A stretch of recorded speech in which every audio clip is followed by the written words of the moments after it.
আসসালামু আলাইকুম। Hi friends, all Bangla ট্রিক্সের পক্ষ থেকে আপনাদের সবাইকে স্বাগতম। আজকে আমি আপনাদের জন্য এমন একটি ট্রিক নিয়ে এসেছি যেটা সবারই জানা দরকার। আমরা যারা স্মার্টফোন ইউজ করি তাদের জন্য এই ট্রিকটি অবশ্যই জানা দরকার। আমরা প্রত্যেকেই আমাদের ফোনের সেফটির জন্য অ্যাটলিস্ট একটি সিকিউরিটি অ্যান্টিভাইরাস আমরা ইনস্টল করে রাখি। অনেকের দেখা যায় যে অনেকগুলো অ্যান্টিভাইরাস তারা ইনস্টল দিয়ে রাখে। তো আমার মনে হয় যে অ্যান্টিভাইরাসগুলো আসলে এত অ্যান্টিভাইরাস দেওয়ার ফলে সেট আরও স্লো হয়ে যায়। আর এখন অ্যান্টিভাইরাসগুলো অনেকটা স্পেস নিয়ে নেয় ফোন মেমোরির। তো আমি আসলে অ্যান্টিভাইরাসগুলোকে মোটামুটি ডিসলাইক করি, তবে আমি একটা অ্যাপকে মোস্ট পছন্দ করি যেটা, আর বড় কথা হচ্ছে অ্যাপটি মাত্র 1 MB।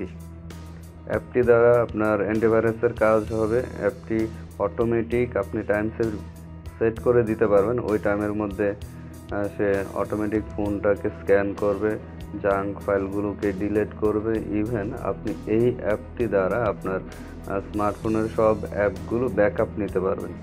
তো এটা হচ্ছে একটা বড় ফেসিলিটি যে একই সাথে আপনি অ্যান্টিভাইরাসও পাচ্ছেন, আবার আপনার অ্যাপগুলোর ব্যাকআপও পাচ্ছেন। আবার অ্যাপটি খুবই লাইট, একেবারে 1 MB। তো চলুন দেখে নেওয়া যাক কী সেই অ্যাপ। প্রথমে আপনাকে প্লে স্টোরে যেতে হবে। তো আমি আসলে অ্যাপটি দেখানোর পাশাপাশি অ্যাপটির যে ফাংশন সেগুলো আপনাদের দেখিয়ে দেবো। তো বন্ধুরা কোথাও যাবেন না, শুরু থেকে শেষ পর্যন্ত আশা করি আপনি ট্রিকটি দেখবেন। লিখতে হবে অ্যান্ড্রয়েড অ্যাসিস্ট্যান্ট। এই যে দেখুন, আমার মনে হয় অনেকেই অ্যাপটি ইউজ করেন, তারপরেও অনেকেই এই যে এটা ইনস্টল দিন। অনেকেই এই অ্যাপটি থাকার পরেও বিভিন্ন অ্যান্টিভাইরাস রাখেন। তো আমি সাজেস্ট করব যদি এই অ্যাপটি থাকে আপনি অ্যান্টিভাইরাস ফেলে দিবেন। এই অ্যাপটি দিয়ে আপনি mobile scan plus app backup করতে পারবেন। তো কেন এই অ্যাপটি ব্যবহার করবেন না? তো অ্যাপটি ইনস্টল হয়ে গেছে, আমি অ্যাপটি ওপেন করছি। ওপেন করে আপনাদের দেখিয়ে দিচ্ছে এই যে অ্যাপটির ইন্টারফেস হচ্ছে এটা। দেখুন অ্যাপটির কতগুলো ফাংশন আছে। ক্লিয়ার ক্যাশ ক্লিয়ার করতে পারবেন, দেন সিস্টেম ক্লিয়ার, এই জাঙ্ক ফাইলগুলোকে আপনি ক্লিয়ার করতে পারবেন এখান থেকে, আমি দেখিয়ে দিচ্ছি। তারপরে যে অ্যাপ ব্যাকআপ এবং এখান থেকে রিস্টোর করতে পারবেন। অ্যাপগুলো আপনি এই যে এখান থেকে এসডি কার্ডে মুভ করতে পারবেন।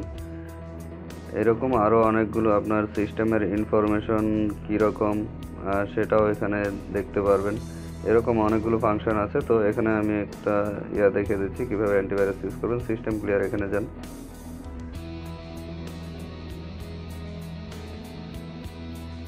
তো সিস্টেম ক্লিয়ারে এই যে দেখুন এভাবে অনেকগুলো বিভিন্ন জাঙ্ক ফাইল থাকবে আপনার অ্যাপের ফোনের মেমোরি দখল করে রাখবে, যেগুলো কোনোই কাজে না। আপনি সেগুলো স্ক্যান করে ক্লিন দিলে সেগুলো ক্লিন হয়ে যাবে। আমি এখন সেটা দিচ্ছি না। দেন আপনার সেটিংয়ে গিয়ে এটা আপনি নিজে করার দরকার নেই। সেটিংয়ে গিয়ে আপনি টাইমটা সেট আপ করে দিলে অটোমেটিক স্ক্যান হবে, জাঙ্ক ফাইলগুলো ডিলিট হবে। এই যে দেখুন অটো স্টার্ট, ওকে, স্টার্ট আপ সাইলেন্ট, দরকার নেই, শো নোটিফিকেশন, ওকে, শো স্টার্ট আপ টাইম, ওকে। এই যে দেখুন অটো পোস্ট, এটাতে আপনি টিক চিহ্ন দিয়ে দিবেন। দেন এখানে কত মিনিট কত ঘন্টা পর আপনি অটো পোস্ট চান, আমি 30 মিনিট প্রেফার করি। অটোমেটিক আপনার ফোনটা স্পিড আপ হবে, বুস্ট হবে। দেন আপনার নোটিফিকেশন অন রাখতে পারেন, যে বুস্ট হলে পরে একটা নোটিফিকেশন দেখাবে, আপনি সেটা অন অফ করে রাখতে পারবেন।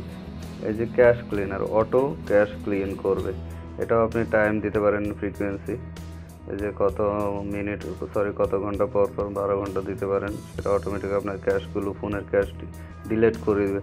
তো বন্ধুরা, এই ছিল আজকে আমার ট্রিক্স। অ্যাপটি আমার কাছে খুবই ভালো লেগেছে, এই জন্য আমি আপনাদের ইনস্টল করার বলছি। আপনি তারপরেও অ্যাপটি ভালো করে দেখে নেবেন, আপনার কাছে অবশ্যই ভালো লাগবে। তো যদি আমার ট্রিকটি আপনার ভালো লেগে থাকে অবশ্যই লাইক কমেন্ট শেয়ার করবেন, আর please subscribe my channel. Thank you all.